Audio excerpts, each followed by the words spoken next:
Hi students, a very warm welcome to my channel. Hope आप सभी बहुत अच्छे से होंगे। बेटा, आज मैं स्वाति खन्ना आप सभी के लिए वो वीडियो लेकर के आई हूँ जो इकोनॉमिक्स के इंपॉर्टेंट क्वेश्चंस की है और जो बोर्ड एग्जाम में आएंगे ही आएंगे। आप इन क्वेश्चंस को बिल्कुल मत छोड़ना, क्योंकि ये हेल्प करेंगे आपको स्कोर करने में 65 प्लस मार्क्स आउट ऑफ 80।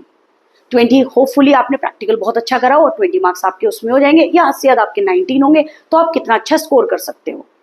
तो बेटा, आज मैं आपको जो क्वेश्चन बताऊंगी, आप जल्दी से पेन और कॉपी लेकर के आ जाइए, उन क्वेश्चंस को लिख लीजिए। और जैसे कि आज 12 डेट हो गई है, 19 आपका इकोनॉमिक्स का एग्जाम है। 7 डेज में हमें इन क्वेश्चंस को बहुत अच्छी तरीके से करना है और हम इन क्वेश्चंस को इतनी अच्छे से प्रिपेयर करेंगे ताकि बहुत अच्छे स्कोर कर सको। चलिए, सबसे पहले हम स्टार्ट करने जा रहे हैं मोस्ट इंपॉर्टेंट क्वेश्चन जो हमारी क्लास 12th के लिए है और ये इकोनॉमिक्स सब्जेक्ट के लिए है। चलिए बेटा, स्टार्ट करते हैं। अब बेटा, मैक्रो इकोनॉमिक्स सबसे पहले लेंगे। मैक्रो इकोनॉमिक्स पे जाने से पहले आपको थोड़ी सी कुछ बात बताऊंगी। देखिए, हमारा इकोनॉमिक्स के अंदर जो क्लास 12th के अंदर है, एज वी ऑल नो, एक मैक्रो इकोनॉमिक्स है, दूसरा हमारा इंडियन इकोनॉमी डेवलपमेंट है, और दोनों ही वेटेज रखेंगे 40-40 मार्क्स का। 20 मार्क्स का आपका प्रैक्टिकल। ठीक है बेटा, 20 मार्क्स का आपका प्रैक्टिकल हुआ होगा, 40 मार्क्स का आपका मैक्रो इकोनॉमिक्स है। इंडियन इकोनॉमी आपकी 40 मार्क्स की है, ये बात याद रखिएगा। 40 मार्क्स में से आपके जो 10 मार्क्स हैं वो है आपके एमसीक्यू के। ठीक है बच्चा, ये है एमसीक्यू के आपके। ठीक है, सेम इंडियन इकोनॉमी में 10 मार्क्स के आपके एमसीक्यू आएंगे। ठीक है बेटे, और एक बात याद रखिएगा, एक 6 मार्क्स की केस स्टडी आएगी आपकी मैक्रो इकोनॉमिक्स में, और 6 मार्क्स की केस स्टडी आपकी आएगी इंडियन इको से। तो बेटा, जो बच्चा 20 मार्क्स के एमसीक्यू जो कि macro economics plus Indian economics में से हैं, अगर 12 to 14 मार्क्स के भी सही कर दें, और 6 मार्क्स की केस स्टडी मैक्रो में है, 6 मार्क्स की इंडियन इकोनॉमी में है, तो 12 मार्क्स में से 8 to 10 मार्क्स का अगर वो सही कर दें और बेसिकली दोनों चीजें अगर अच्छे से पढ़ लें, तो पास तो आप ऐसे ही हो जाओगे। ठीक है, पास तो आप इसी चीज में हो जाओगे। और बाकी जो मैं आपको क्वेश्चंस कराऊंगी, एमसीक्यू कैसे करने हैं, केस स्टडी के क्वेश्चन कैसे आएंगे, किस तरह के क्वेश्चन आएंगे, वो हम आगे डिस्कस करेंगे। लेकिन इतना करने पे जो अभी मैंने आपको बताया है, जो एमसीक्यू और 2 केस स्टडी है, इसमें आप खाली पास भी हो जाओगे। जिन बच्चों को बहुत अच्छे मार्क्स लेकर के आने हैं, तो मैं उनको यही कहूंगी, इन क्वेश्चंस को बहुत अच्छे से आप लोगों को करने हैं। ठीक है बेटा, चैप्टर 1 to 4 नेशनल इनकम के हैं, और नेशनल इनकम का लास्ट चैप्टर आप सभी को पता होगा न्यूमेरिकल बेस्ड है। उससे पहले कुछ थ्योरी के चैप्टर हैं। तो और ये चैप्टर का वेटेज क्या है, 10 मार्क्स का ये चैप्टर है, जिसमें से आपको एक एमसीक्यू मिलेगा, 1 क्वेश्चन ऑफ 3 मार्क्स आपको मिलेगा। बहुत ध्यान से सुनिएगा, 1 क्वेश्चन ऑफ 3 मार्क्स आपको मिलेगा, 1 क्वेश्चन ऑफ 6 मार्क्स आपको मिलेगा। और 6 मार्क्स का क्वेश्चन आपको जरूरी नहीं है कि आपको कोई क्वेश्चन पूछ लिया और आपको 6 मार्क्स का लिखने के लिए दे दिया, ऐसा नहीं होगा। ये क्वेश्चन आपको मिल सकता है, बहुत ध्यान से सुनना, 2+2+2। ठीक है, इसके 3 पार्ट बना के दे देंगे। इस तरह से आपसे पूछ सकते हैं, 4+1+1 भी पूछ सकते हैं, 3+3 भी आपसे पूछ सकते हैं। याद रखिएगा, इस क्वेश्चन को स्प्लिट करके भी आपसे क्वेश्चन पूछा जा सकता है। ठीक है बेटा, अब एक बात ध्यान से सुनना, जो मैं बताने जा रही हूँ इसको छोड़ के अभी बताऊंगी ये क्या चीज है, एक्सटर्नलिटीज और न्यूमेरिकल। सबसे पहले हम देखेंगे सर्कुलर फ्लो ऑफ इनकम। बेटा, बहुत ध्यान से सुनना, circular flow of income to sector economy, this question is very important, जो जिसके अंदर हमें हाउस होल्ड और फर्म के बारे में बताना होगा। ठीक है बेटा, circular flow of income into sector economy में हाउस होल्ड और फर्म के बारे में बताना होगा। इस क्वेश्चन को आपको वेरी इंपॉर्टेंट है, बहुत अच्छे से करना है, एग्जाम में आने के चांसेस बहुत ज्यादा है। और बेटा, एक बात याद रखना, जो ये क्वेश्चंस मैं लेकर के आई हूँ, ये सैंपल पेपर में देख लेना सीबीएसई के, ये किसी और सैंपल पेपर में देख लेना, एवरग्रीन का या कोई भी हो जिससे भी आप पढ़ रहे हो, ये मोस्ट रिपीटेड क्वेश्चन आपके सामने लेकर के आई हूँ, जो कि बोर्ड एग्जाम में भी पहले आ चुके हैं। तो इसीलिए बता रही हूँ, जो ये क्वेश्चन छोड़ के जाएगा उसके मार्क्स कट हो जाएंगे। इन क्वेश्चंस को जरूर करना, मोस्टली इंपॉर्टेंट क्वेश्चन है ये आपके एग्जाम के लिए। आप इन क्वेश्चंस को मैच भी कर लेना जब आप एग्जाम पेपर दे करके आओगे। ये पक्का आपको क्वेश्चन बोर्ड एग्जाम में मिलेंगे। And this question is very important, circular flow of income in two sector, economy, household और फर्म के बारे में लिखेंगे इसके अंदर।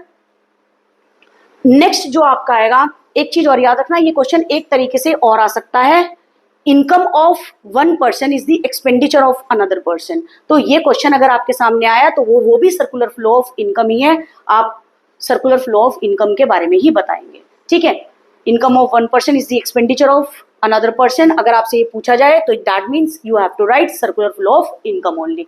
नेक्स्ट है आपका stock versus flow, real flow और मनी फ्लो, ये भी बहुत इंपॉर्टेंट क्वेश्चन है। स्टॉक वर्सेस फ्लो, इसका डिफरेंस डायरेक्टली आपसे नहीं पूछा जाएगा, याद रखना। आपसे ये पूछ लिया जाएगा, कुछ आइटम्स दे दी जाएंगी, उसमें से आपसे ये पूछ लिया जाएगा कौन सा स्टॉक है और कौन सा फ्लो है। ठीक है बेटा, एक रियल फ्लो और मनी फ्लो पे 1 MCQ भी आ सकता है, आपसे पूछ लिया जाएगा कौन सा रियल फ्लो है और कौन सा मनी फ्लो है। तो बहुत अच्छे से करके जाएगा, कोई भी डायरेक्ट क्वेश्चन नहीं आएगा, डिफरेंस की फॉर्म में नहीं आएगा।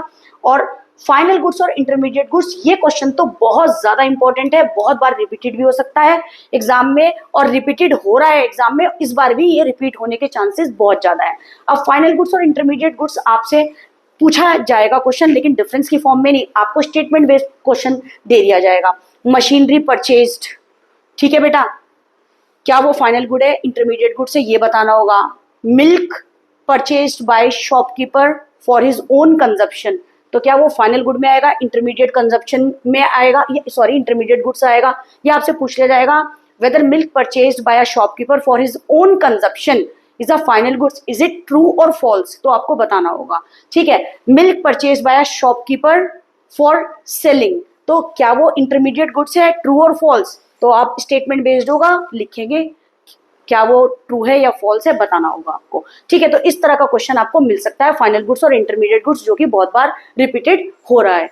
नेक्स्ट है आपका डेफिनेशन आ सकती है डेप्रिसिएशन की, नॉर्मल रेजिडेंट और डोमेस्टिक टेरिटरी की। तो बेटा डेफिनेशन, इसकी मीनिंग या डेफिनेशन अच्छी तरह से पढ़ के चले जाना। डेप्रिसिएशन का क्या होता है, नॉर्मल रेजिडेंट के बारे में आपसे पूछा जा सकता है, डोमेस्टिक टेरिटरी के बारे में आपसे पूछा जा सकता है, यूएसए की एम्बेसी अगर इंडिया के अंदर है, क्या वो डोमेस्टिक टेरिटरी का पार्ट है या नहीं, जो डू और डोंट्स भी कहलाए जाते हैं। तो आपसे डोमेस्टिक टेरिटरी से ये भी पूछा जा सकता है, और बहुत इंपॉर्टेंट है, अच्छी तरीके से करके जाइएगा। अब आपका जो लास्ट चैप्टर है उसमें आप देखेंगे जीडीपी एंड वेलफेयर एक टॉपिक है, जिसका एक्सटर्नलिटीज एक पार्ट है। जीडीपी एंड वेलफेयर बहुत अच्छे से करके जाना, कई बार रिपीटेड हो चुका है ये, और कई बार सैंपल पेपर के अंदर भी ये आ चुका है। और एक्सटर्नलिटीज जो एक्सटर्नलिटीज है, जो मैंने ऊपर लिखा है, वो पॉजिटिव और नेगेटिव एक्सटर्नलिटीज के बारे में तो बहुत बार बेटा पूछा हुआ है। This question is very important, इसको अच्छी तरीके से जरूर करके जाना। ठीक है बेटा, अब उसके बाद आया है real GDP versus nominal GDP. कई बार आपसे पूछ लिया जाता है रियल जीडीपी ज्यादा अच्छा नॉमिनल जीडीपी से कैसा है, उसके बारे में लिखने के लिए कई बार डेफिनेशन पूछ लेते हैं। तो इसके लिए बहुत अच्छे से रियल जीडीपी और नॉमिनल जीडीपी के बारे में जरूर पढ़ के जाना। और सर्कुलर फ्लो ऑफ इनकम में रियल फ्लो और मनी फ्लो को बेटा बहुत अच्छे से पढ़ के जाना। रियल फ्लो और मनी फ्लो भी आपसे पूछ सकते हैं, और रियल जीडीपी और नॉमिनल जीडीपी के बारे में तो आपसे जो पूछा जा सकता है वो ये, रियल जीडीपी ज्यादा अच्छा नॉमिनल जीडीपी से कैसा है, इसको बहुत अच्छे से पढ़ के जाना। कई बार रिपीटेड है ये क्वेश्चन भी। अच्छा बेटा, अब अगर आपके पास न्यूमेरिकल आया, जो मैं कई बार से देख रही हूँ, न्यूमेरिकल फाइंड आउट करने के लिए या तो आपको दे दिया जाएगा डेप्रिसिएशन फाइंड आउट कर दो, एक छोटा न्यूमेरिकल आ सकता है, NIT net indirect taxes find out कर दो, NFIA net factor income earn from abroad ये फाइंड आउट कर दो, या तो आपको एक छोटा क्वेश्चन ये पूछ लिया जाएगा। नहीं तो कई बार न्यूमेरिकल के अंदर ये भी आ रहा है और में करके क्वेश्चन आते हैं, अगर न्यूमेरिकल नहीं होता तो आपसे प्रिकॉशंस पूछ लिए जाते हैं। ठीक है, अब एक बात और याद रखना, अगर छोटा न्यूमेरिकल नहीं आया तो अगर आपसे पूछा इनकम और एक्सपेंडिचर मेथड से कोई न्यूमेरिकल करने के लिए, तो आपको उसका फॉर्मेट लर्न होना चाहिए। उसका फॉर्मेट अगर लर्न कर रखा होगा और आपको अच्छी तरह से पता होगा, तभी आप क्वेश्चन को फाइंड आउट कर पाएंगे। उनके एग्रीगेट्स भी बहुत अच्छे से आपको इसको पढ़ना है, तब आप न्यूमेरिकल कर पाएंगे। ठीक है, वैल्यू एडिट के अंदर भी अगर आपको फॉर्मेट पता होगा तभी आप इसको लर्न कर पाएंगे। मैं नेक्स्ट वीडियो में आपके लिए इन्हीं न्यूमेरिकल के लिए एडीएस के और नेशनल इनकम के बहुत अच्छे से बताऊंगी कैसे फाइंड आउट करना है, और मैं इनका फॉर्मेट भी करा दूंगी। नेक्स्ट वीडियो पहले मैं फॉर्मेट के लेके आऊंगी कि फॉर्मेट में कैसे कैसे क्या चीज है, क्योंकि ये बोर्ड एग्जाम है तो हम ये नहीं कह सकते कि हम इनकम का छोड़ दें या एक्सपेंडिचर का छोड़ दें। ठीक है, कई बार से जो देखा जा रहा है तो बहुत स्मॉल क्वेश्चन, छोटा क्वेश्चन पूछा जा रहा है, जिसके अंदर डेप्रिसिएशन, एनआईटी, एनएफआईए ऐसा क्वेश्चन निकालने के लिए पूछा है, लेकिन अगर आपको पता ही नहीं होगा कि कैसे निकालना है तो हम ये क्वेश्चन नहीं कर पाएंगे। ठीक है बेटा, और प्रिकॉशंस पूछे जा रहे हैं। अगर आपका और में क्वेश्चन आया, न्यूमेरिकल नहीं आया, तो और में आपसे ये क्वेश्चन पूछा जा सकता है, precautions while finding income method, what are the precautions while finding income method, expenditure method. ठीक है, आप मेरी वीडियोस में जाकर के देख सकते हैं, मैंने डिटेल वीडियोस में पढ़ा रखा है, उसमें अच्छे से आप कर लीजिएगा। प्रिकॉशंस को अच्छे से पढ़ के जाना, ये वही क्वेश्चन है जो एग्जाम में मोस्ट रिपीटेड है। बहुत अच्छे से करिएगा, बहुत अच्छा स्कोर करेंगे, 65 प्लस की मेरी गारंटी है। चलिए बेटा आगे चलते हैं। नेक्स्ट है आपका 5th और 6th चैप्टर। देखिए बेटा 6 मार्क्स का चैप्टर है, ज्यादा बड़ा चैप्टर नहीं है, मनी एंड बैंकिंग ईजी है। ठीक है बेटा, अब एक बात ध्यान से सुनना, इसके अंदर से 2 MCQ आपसे 2 MCQ पूछे जा सकते हैं। 1 क्वेश्चन ऑफ 4 मार्क्स आपसे पूछा जा सकता है ये, या एक केस स्टडी सब में से आ सकती है। सिर्फ एक केस स्टडी आपसे पूछी जाएगी 6 मार्क्स की, जो कि बेसिकली आती है। केस स्टडी क्या है? इवोल्यूशन ऑफ मनी, मनी कहाँ से आई है, और डिजिटल मनी के बारे में। अब केस स्टडी के अंदर एक आपको पूरा का पूरा पैरा दे देंगे, उसी में से ही क्वेश्चन आपको फाइंड आउट करके लिखना है, उसी में ही आंसर होंगे, आप आराम से लिख सकते हैं। 6 में से 4, 4.5, 5 नंबर आपको आराम से मिल सकते हैं, तो अच्छा स्कोर कर सकते हैं हम। ठीक है, मोस्ट रिपीटेड क्वेश्चन है, अच्छे से करना। इवोल्यूशन ऑफ मनी और डिजिटल मनी पे आपको केस स्टडी मिल सकती है। ठीक है बेटा, अब नेक्स्ट है आपका MCQ फीचर्स ऑफ मनी और फंक्शंस ऑफ मनी, अच्छे से करके जाना, जिसके अंदर medium of exchange, store of value, measure of value, measure of money, तो इसको हम आराम से कर सकते हैं। बहुत अच्छा क्वेश्चन हैगा, इजीली इसको कर लेना। फीचर्स ऑफ मनी के अंदर मेजर ऑफ वैल्यू हो गया, आपका स्टोर ऑफ वैल्यू हो गया, ठीक है, मीडियम ऑफ एक्सचेंज हो गया, तो आप फीचर्स और फंक्शंस को अच्छे से कर लेना। ठीक है बेटा, एक MCQ आपको मनी सप्लाई में के ऊपर भी आ सकता है। नेक्स्ट जो मोस्ट इंपॉर्टेंट क्वेश्चन है वो है फंक्शन ऑफ सेंट्रल बैंक और RBI, that is reserve bank of India. ये क्वेश्चन बहुत अच्छे से आपसे पूछा जाएगा बोर्ड एग्जाम में, and this question is very very important, market important, अच्छे से कर लेना। ठीक है, bankers to the government, function of central bank क्या था? बैंकर्स टू दी गवर्नमेंट हो गया, bankers to all the commercial bank हो गया, कस्टोडियन ऑफ फॉरेन रिजर्व हो गया। इसके अंदर सारे पॉइंट अच्छी तरीके से बेटा कर लेना। ठीक है, ये क्वेश्चन बहुत इंपॉर्टेंट है और मोस्ट रिपीटेड क्वेश्चन है बोर्ड एग्जाम में अब तक। ये मोस्ट रिपीटेड ही क्वेश्चन है जो एग्जाम में आए हैं, बहुत टाइम लगा है इनको, इन क्वेश्चंस को बेटा सर्च करने में, इन क्वेश्चंस को बनाने में, तो इसको अच्छे से कर लेना। नेक्स्ट आपका क्वेश्चन जो आया है, बहुत ध्यान से सुनिएगा, ये है वर्किंग ऑफ मनी मल्टीप्लायर। बेटा कहीं बच्चे कंफ्यूज हो जाते हैं, मनी मल्टीप्लायर की बात कर रहे हैं या investment multiplier.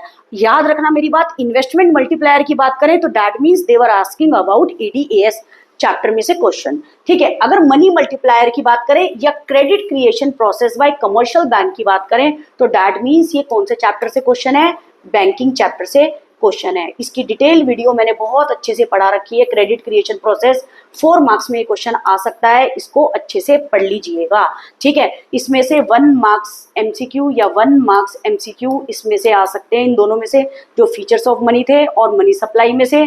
Function of central bank 4 marks का क्वेश्चन आपको दिख सकता है, ये आइदर दिस, और नहीं तो आपको क्वेश्चन दिख सकता है क्या?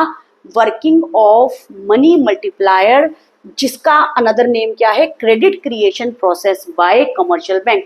Money multiplier bye commercial bank की बात करें, that means this question is from banking chapter, 4 marks का आ सकता है। और अगर ये कुछ नहीं आया तो आपको मिलेगा, याद रखना, ओनली 6 मार्क्स का है, तो केस स्टडी 6 मार्क्स की इवोल्यूशन ऑफ मनी और डिजिटल मनी में से। मैंने आपको बता दिया कैसे कैसे क्वेश्चन आ सकते हैं। 2 तो MCQ मैंने बता दिए, या आपको क्वेश्चन मिलेगा फंक्शन ऑफ सेंट्रल बैंक के बारे में, 4 मार्क्स का ये हो सकता है, नहीं तो 4 मार्क्स में क्रेडिट क्रिएशन प्रोसेस या फिर मनी मल्टीप्लायर, एक ही बात है, उसको यही बोलते हैं। ठीक है, क्रेडिट क्रिएशन को ही मनी मल्टीप्लायर बोलते हैं। This is done by the commercial bank, 4 marks में ये आ सकता है, नहीं तो ये कुछ नहीं आएगा। 6 मार्क्स की सीधा आपको केस स्टडी दे दी जाएगी। आई होप आपको अच्छे से पता चल गया होगा। ठीक है बेटा, बहुत अच्छे से करके जाना, एक बार मैं रब कर देती हूँ, आपको अच्छी तरीके से पता चल जाएगा। स्क्रीनशॉट ले लेना और लिख लेना इन क्वेश्चंस को। नेक्स्ट है आपका चैप्टर 7, 8, 9, जो कि है हमारा मोस्ट इंपॉर्टेंट क्वेश्चन। 12 मार्क्स इसका वेटेज है, एग्रीगेट डिमांड और एग्रीगेट सप्लाई। एग्रीगेट डिमांड और क्या चीज है बेटा? Aggregate supply. ठीक है,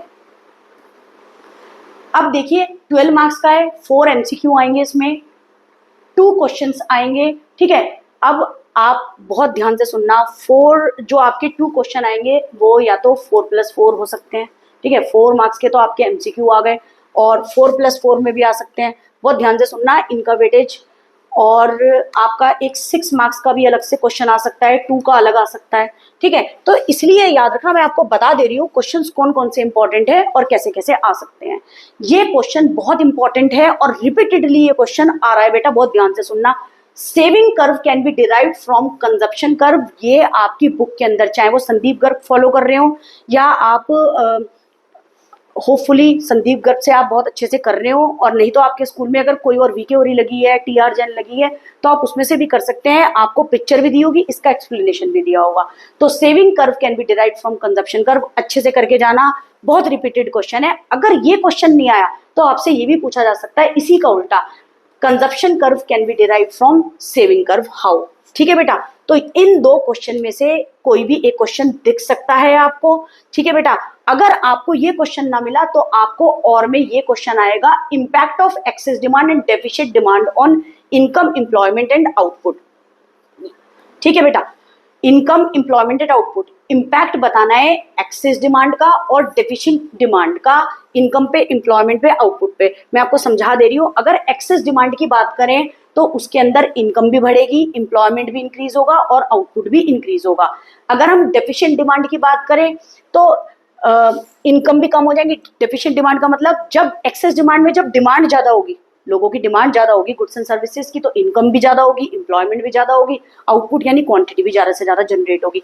डेफिशिएंट डिमांड, जब डिमांड कम होगी तो हमारी इकोनॉमी में क्या होगा, इनकम भी कम हो जाएगी, एम्प्लॉयमेंट भी कम होगी, बेरोजगारी ज्यादा हो जाएगी उस केस में, ठीक है। एम्प्लॉयमेंट ज्यादा होगी नहीं, आउटपुट भी क्या हो जाएगा, कम हो जाएगा, ठीक है बेटा। तो अब उसको किस तरह से इलैबोरेट करना है एग्जाम में, अगर ये 4 मार्क्स का आता है वो आपको करना है, वो आपकी जिम्मेदारी है, आपको पढ़ना है अपने नोट्स में से। नेक्स्ट है आपका न्यूमेरिकल, बाद में बात करेंगे हम, वर्किंग ऑफ मनी मल्टीप्लायर और वर्किंग ऑफ इन्वेस्टमेंट। अब जो मैंने आपको बताया है, डू नॉट गेट कंफ्यूज, अगर मनी मल्टीप्लायर की बात करें तो ये चैप्टर बैंकिंग की बात हो रही है, ठीक है बेटे, इसलिए मैंने यहाँ लिख के बताया है।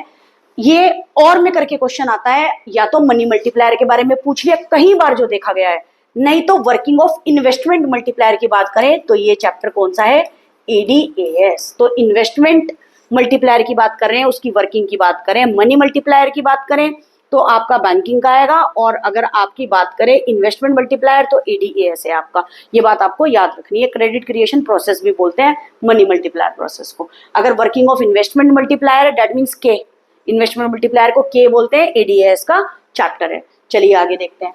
नेक्स्ट है, how can RBI, RBI that is central bank, correct excess और डेफिशिएंट डिमांड। अच्छा, आरबीआई कैसे करेक्ट कर सकता है एक्सेस और डेफिशिएंट डिमांड, बेटा ये एडीएस में भी है, ये आपके बैंकिंग में भी है। अच्छा, अब कैसे है आपको बताती हूँ। इसके अंदर bank rate, open market operation हो गया, आपका रेपो रेट हो गया, रिवर्स रेपो रेट हो गया, एलआरआर हो गया, एसएलआर हो गया। अब याद रखना, अगर एक्सेस डिमांड होगी तो हम क्या कर देंगे, बैंक रेट, सभी चीज को हम क्या कर देंगे, इंक्रीज। बैंक रेट हो गया, एलआरआर हो गया, एसएलआर हो गया, सब चीज को हम क्या कर देंगे, बढ़ा देंगे। याद रखना, ये इसकी पहचान है। आरबीआई कैसे करेक्ट करेगा एक्सेस डिमांड, जब हम सारी चीज बढ़ा देंगे, बैंक रेट हो गया, एलआरआर हो गया, रेपो रेट हो गया, ठीक है, रिवर्स रेपो रेट हो गया, हम सब चीज बढ़ा देंगे। अगर डेफिशिएंट डिमांड होगी तो हम सब चीज क्या कर देंगे, कम, बैंक रेट कम कर देंगे। लोगों की डिमांड कम है तो हम क्या कर देंगे, बैंक रेट, सब चीज, एलआरआर हो गया, एसएलआर हो गया, सब चीज क्या कर देंगे, डिक्रीज। यहाँ लिख दे रही हूँ, अच्छी तरीके से कर लेना। इनके डिटेल नोट्स करने हैं तो मैंने डिटेल्ड वीडियो पढ़ाई हुई है, बहुत अच्छे से नोट्स भी लिखवाए हुए हैं, अच्छे से कर लीजिएगा। नेक्स्ट आपका आता है, इन क्वेश्चंस के अंदर आपको बहुत अच्छे से याद रखना है, आपको एक तो फॉर्मूलेस बहुत अच्छी तरीके से करने हैं बेटे, ठीक है, डायग्राम का बहुत अच्छे से ध्यान रखना है, ठीक है। इसमें ना एक क्वेश्चन और कर लीजिएगा, एक्सेस डिमांड अगर होगी, आपको पता होगा क्या चीज, कौन सा गैप एग्जिस्ट होता है, इन्फ्लेशनरी गैप, ठीक है। अगर एक्सेस डिमांड होगी, inflationary gap when AD is greater than AS. Deflationary की बात करें, डेफिशिएंट डिमांड होगी जिसके अंदर AS is greater than AD. जब एडी कम होगा, एएस ज्यादा होगा तो डेफिशिएंट डिमांड होगी, ठीक है बेटा। इसकी भी डिटेल वीडियो मैंने बहुत अच्छे से इन्फ्लेशनरी और डिफ्लेशनरी का डिफरेंस की फॉर्म में अच्छे से करवाया हुआ है, एक बार बेटा वो भी देख लेना। इन्फ्लेशनरी डिफ्लेशनरी के बारे में भी पूछ लिया जाता है एग्जाम में, ठीक है। ये तो मोस्ट रिपीटेड क्वेश्चन है जो हर बार आते ही हैं, ये मेरी गारंटी, अच्छे से कर लोगे तो 65 प्लस गेन कर लोगे। आप भी बोलोगे मैम बार बार बोल रही हैं, इसलिए बोल रही हूँ क्योंकि ये एग्जाम में क्वेश्चंस पक्का आपको मिलेंगे, अच्छे से कर लेना। अब नेक्स्ट है आपका न्यूमेरिकल की बात करेंगे। अब बेटा इसके अंदर से आपको 2 न्यूमेरिकल तो मिलने ही मिलने हैं, अब एक बात बहुत ध्यान से सुनना, दो न्यूमेरिकल इसके अंदर से आपको मिलने ही मिलने हैं। न्यूमेरिकल आपको इस तरह से मिल सकते हैं, या तो आपसे पूछ लिया जाएगा जैसे AD is equal to AS is equal to Y, equilibrium based question.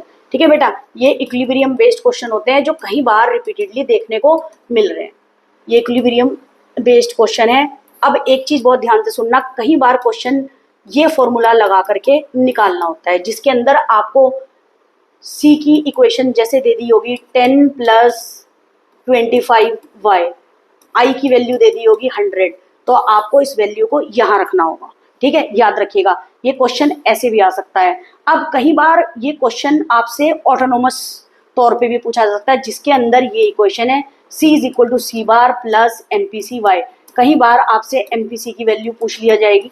ठीक है, इस तरह से भी इनको लिखा जा सकता है। कई बार आपको ऑटोनोमस कंजप्शन गिवन होगा क्वेश्चन के अंदर, तो आपको ये इक्वेशन लगानी होगी, इसको अच्छे से कर लेना। ठीक है बेटा, और आपसे जो क्वेश्चन पूछा जा सकता है आपको के सारे फॉर्मूले आने चाहिए। Change in y upon change in i, 1/1 minus MPC, next formula है आपका ये। इसमें से कोई भी आपको इक्वेट करने के लिए दे देंगे या कोई वैल्यू निकालने के लिए दे देंगे, आपको वैल्यू निकालनी होगी।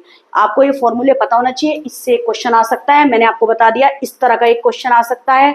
ठीक है, y की वैल्यू निकालने के लिए आपसे पूछा जा सकता है और आपसे ऑटोनोमस कंजप्शन पे भी क्वेश्चन पूछा जा सकता है। तो अच्छे से इसको कर लीजिएगा। आई होप जो मैंने बताया है आपको समझ आ रहा हो। डायग्राम का ध्यान रखिएगा, डायग्राम आपको बहुत अच्छे से करनी है। वैल्यूज एक बार देख लेना, कई बार आपसे वैल्यू पूछी जा सकती है कि MPC की वैल्यू 1 होगी, 0 होगी, कुछ इस तरह से 1 मार्क्स में भी क्वेश्चन आपसे पूछ लिया जा सकता है। ठीक है, अब नेक्स्ट जो आपका आया है वो है आपका चैप्टर 10, 11 एंड 12। 10, 11 एंड 12 के अंदर बहुत ध्यान से सुनना, आपके जो चैप्टर का वेटेज है वो है 12 मार्क्स का, जिसके अंदर से 3 MCQ, 1 question of 3 marks, 1 question of 6 marks. ठीक है बेटा, एक क्वेश्चन 3 मार्क का मिलेगा आपको, 1 क्वेश्चन आपको 6 मार्क्स का मिलेगा। ठीक है, जिसके अंदर जो आपका मोस्ट इंपॉर्टेंट क्वेश्चन है वो है ऑब्जेक्टिव्स ऑफ गवर्नमेंट बजट। बेटा याद रखना, ऑब्जेक्टिव ऑफ गवर्नमेंट बजट कितने का, 4 मार्क्स का आपको जरूर दिख सकता है। मैं आपको फिर बता रही हूँ, जितनी बार दिखा गया है, और ये स्टेटमेंट बेस्ड क्वेश्चन आएगा। एक स्टेटमेंट आपको दे दी गई होगी, आपको बताना होगा कौन सा ऑब्जेक्टिव इसके अंदर लग रहा है, चाहे वो रीएलोकेशन ऑफ रिसोर्सेज हो, रीडिस्ट्रीब्यूशन ऑफ इनकम हो। ठीक है बेटा, तो इस तरह से आपसे पूछा जा सकता है इसके अंदर। ठीक है, तो बहुत अच्छे से करके जाना इस क्वेश्चन को। Objective of government budget is very very important question, जो कि बोर्ड एग्जाम में मोस्ट रिपीटेड क्वेश्चन है और आएगा ही आएगा। फिर आपसे डायरेक्ट टैक्स और इनडायरेक्ट टैक्स पूछा भी जा सकता है। कुछ आपको GST जैसे कह दिया, इनकम टैक्स आपको कह दिया, फिर आपसे पूछ लिया कौन सा डायरेक्ट टैक्स है कौन सा इनडायरेक्ट टैक्स है, नहीं तो आपसे इसकी डेफिनेशन भी पूछी जा सकती है।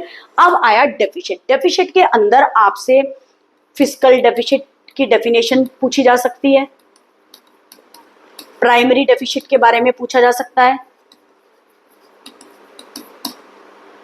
ठीक है बेटा, आपसे ये सब पूछा जा सकता है और फिर इसके न्यूमेरिकल भी आपसे पूछे जा सकते हैं, याद रखिएगा। ठीक है, आपसे डेफिसिट के अंदर फिस्कल डेफिसिट, प्राइमरी डेफिसिट के बारे में पूछ के इनके न्यूमेरिकल भी पूछे जा सकते हैं, तो इसको अच्छी तरीके से कर लेना। इनकी डेफिनेशन भी, इसकी इम्प्लीकेशन भी, फिस्कल डेफिसिट की इम्प्लीकेशन भी आपसे पूछी जा सकती है, तो इसको अच्छे से कर लीजिएगा। ठीक है बेटा, बहुत अच्छे से कर लीजिएगा। फिस्कल डेफिसिट को बोरिंग भी बोलते हैं, कई बार पूछा जा सकता है 1 मार्क्स में भी। कोई आपको कुछ भी दे दिया इन्होंने और पूछ लिया आपसे फिस्कल डेफिसिट को बोरिंग, कोई वैल्यू दे दी तो बोरिंग क्या होगी इसके अंदर, तो आप आराम से निकाल के बता देंगे। ठीक है बेटा, बहुत अच्छे से इसको करके जाना। ऑब्जेक्टिव ऑफ गवर्नमेंट बजट भी बहुत अच्छे से कर लेना। अब आए फॉरेन एक्सचेंज रेट पे। देखो फॉरेन एक्सचेंज रेट वैसे तो बहुत छोटा चैप्टर है, अच्छे से पढ़ लिया जा सकता है आपका। डेप्रिसिएशन और डिवैल्यूएशन भी अच्छे से उसके अंदर पढ़ लेना। और जो मोस्ट रिपीटेड क्वेश्चन है वो है फिक्स्ड और फ्लोटिंग फॉरेन एक्सचेंज रेट। ये तो डिफरेंस की फॉर्म में भी आपसे पूछा जा सकता है। इसके अंदर ये भी पूछा जा सकता है कि गवर्नमेंट या RBI का क्या रोल है फिक्स्ड और फ्लोटिंग फॉरेन एक्सचेंज रेट में। ठीक है बेटा, सॉरी, डिफरेंस की फॉर्म में भी पूछा जा सकता है आपसे, याद रखिएगा। डिफरेंस की फॉर्म में भी पूछा जा सकता है, डेफिनेशन की फॉर्म में भी पूछा जा सकता है। तो मोस्ट रिपीटेड क्वेश्चन ये है। फिर उसके बाद आता है BOP, balance of payment chapter. Balance of payment chapter में देखिए बेटे करंट अकाउंट और कैपिटल अकाउंट, उसके कंपोनेंट बहुत इंपॉर्टेंट है, जो कि फॉर्मेट ऑफ बीओपी अकाउंट के अंदर ही आ जाएंगे। बीओपी मैंने बहुत अच्छे से यूट्यूब पे समझाया हुआ है, करंट अकाउंट, कैपिटल अकाउंट, उसके कंपोनेंट अच्छे से एक बार करना चाहो कर लेना, नहीं तो मैंने बीओपी का पूरा फॉर्मेट यहाँ बना करके रखा हुआ है, ये रहा। आपको बहुत अच्छे से इसको लर्न करना है। कितनी देर लग रही है स्टूडेंट्स, आप इसको लर्न करके डाल दीजिएगा। इसके अंदर सारे डेबिट और क्रेडिट साइड लिखे हुए हैं, आप आराम से इसको पढ़ लीजिएगा। बहुत अच्छे से मैंने समझाया हुआ है, इसको अच्छे से कर लीजिएगा, ठीक है। स्क्रीनशॉट लेते रहना, अच्छे से इसको कर लेना, बहुत अच्छे से आपके एग्जाम में हेल्पफुल होगा। मोस्ट रिपीटेड क्वेश्चन है बैलेंस ऑफ पेमेंट का, फॉर्मेट ऑफ बीओपी अकाउंट, आपसे पूछा जा सकता है कोई भी इसके अंदर वैल्यू। और फिर उसके बाद देखो एकोमोडेटिंग और ऑटोनोमस आइटम जो है ये इतना इम्पोर्टेंट नहीं है, ठीक है, लेकिन फिर भी मैं ये कहूँगी एक बार आप पढ़ के जाना, कई बार पूछ लेते हैं एग्जाम में, ये बहुत इंपॉर्टेंट है फॉर्मेट ऑफ बीओपी अकाउंट। और इसके साथ साथ करंट अकाउंट, कैपिटल अकाउंट के आप कंपोनेंट भी पढ़ लीजिएगा, ये सारे आपके सामने लिखे हुए हैं। बहुत अच्छी तरीके से इनको रट्टा मार देना, इनका बहुत अच्छी तरीके से इसको कर लेना, मोस्ट इंपॉर्टेंट क्वेश्चन है। नेक्स्ट चलो चलते हैं, अब चलेंगे हम Indian economic development. Indian economic development भी 40 मार्क्स की आपकी इंडियन इकोनॉमिक डेवलपमेंट है। 10 मार्क्स इसके एमसीक्यू कर लेंगे हम, और उसके बाद इसके 6 नंबर की एक आपको केस स्टडी आएगी। और जनरली केस स्टडी बेटा या तो एनवायरमेंट चैप्टर से मैंने देखा है, और नहीं तो इंडिया पाकिस्तान चाइना से आपको केस स्टडी मिलेगी।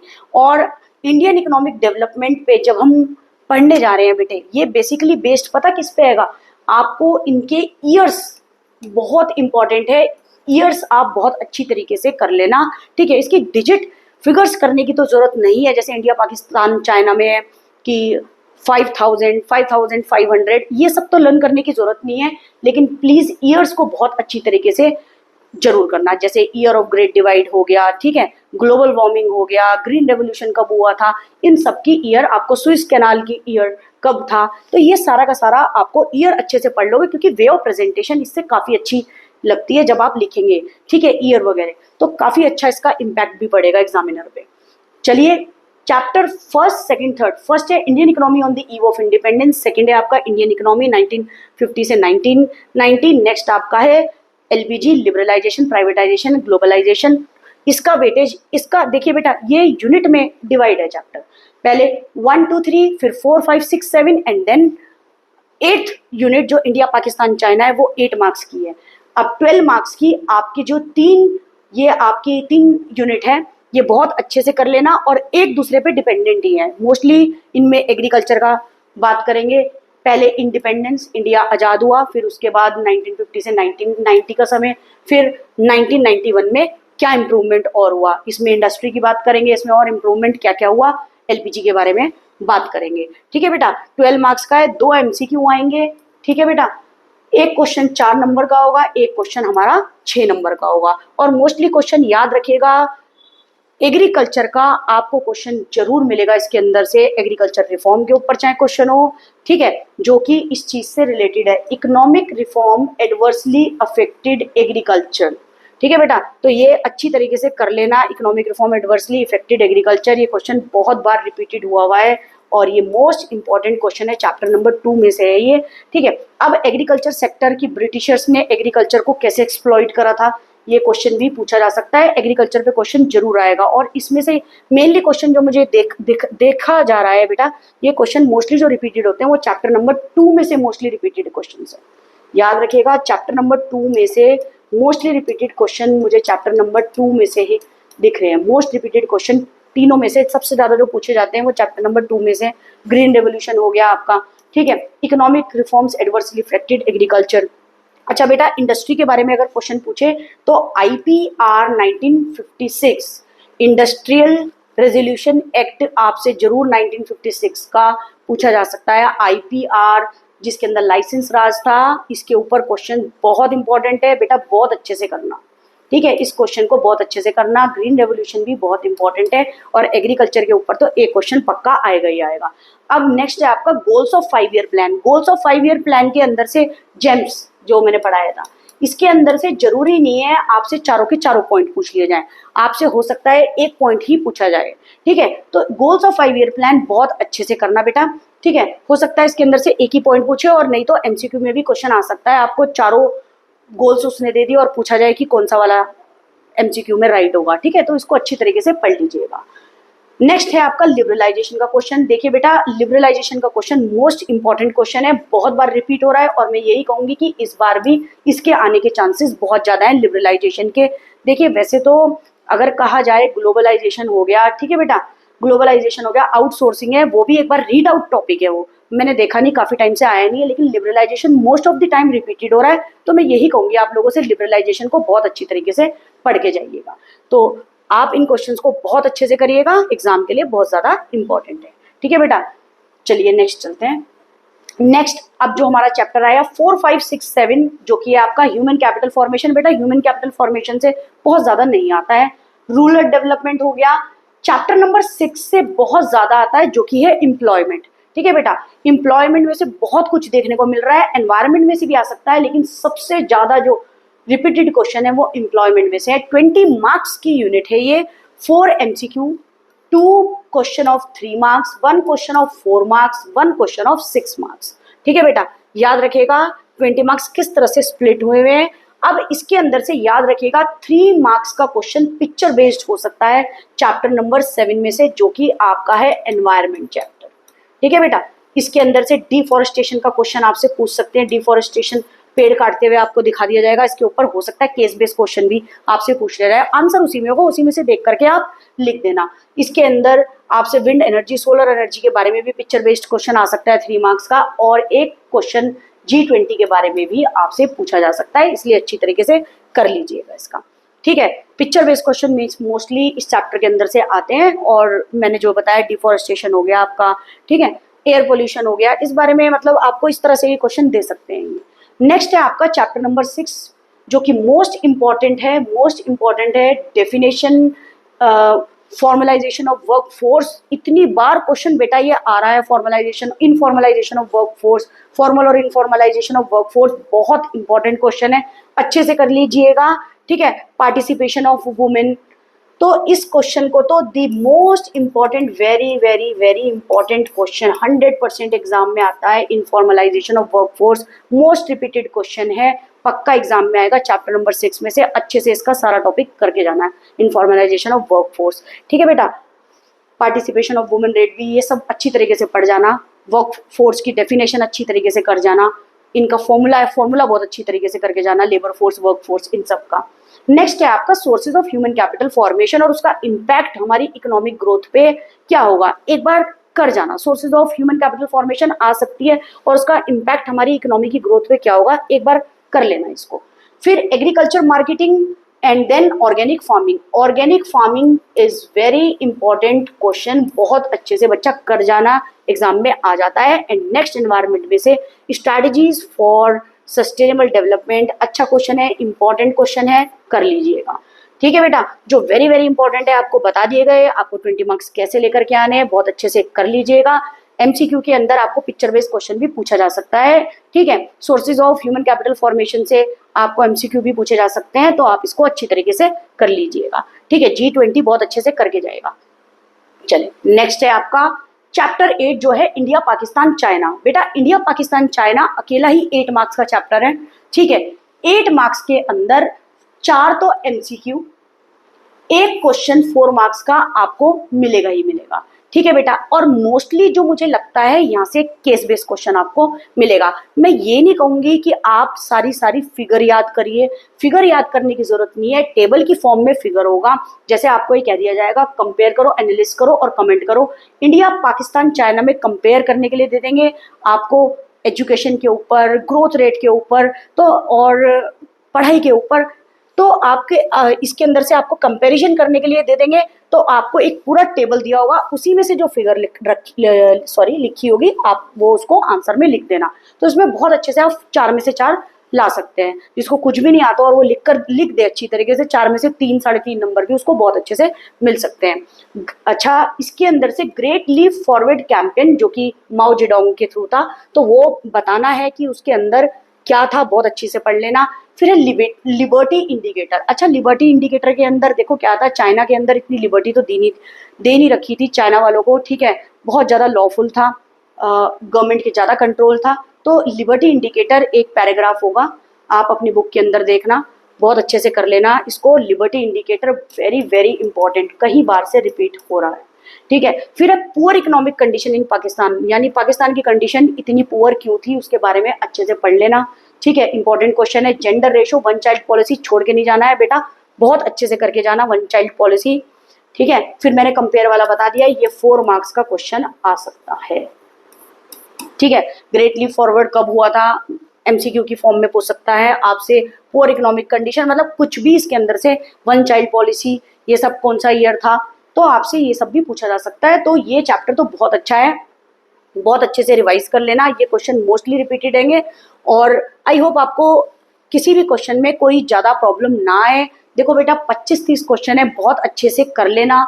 अगर आपको सिर्फ पास भी होना है, जो जो मैंने बहुत इंपॉर्टेंट क्वेश्चन बताए हैं वो कर लेना। और जिन बच्चों को काफ़ी अच्छा वेटेज लेकर के आना है, 65+ मार्क्स लेकर के आने, मेरी गारंटी है अगर आपने ये क्वेश्चन कर लिए तो आपके आ जाएंगे, ठीक है। अब मैं इसके बाद जो नेक्स्ट वीडियो लेकर के आऊँगी वो आपको फॉर्मेट बता दूंगी कि न्यूमेरिकल्स के फॉर्मेट कैसे बनने हैं, नेशनल इनकम को या एडीएस के सारे फॉर्मूले एक साथ लिख करके बता दूंगी।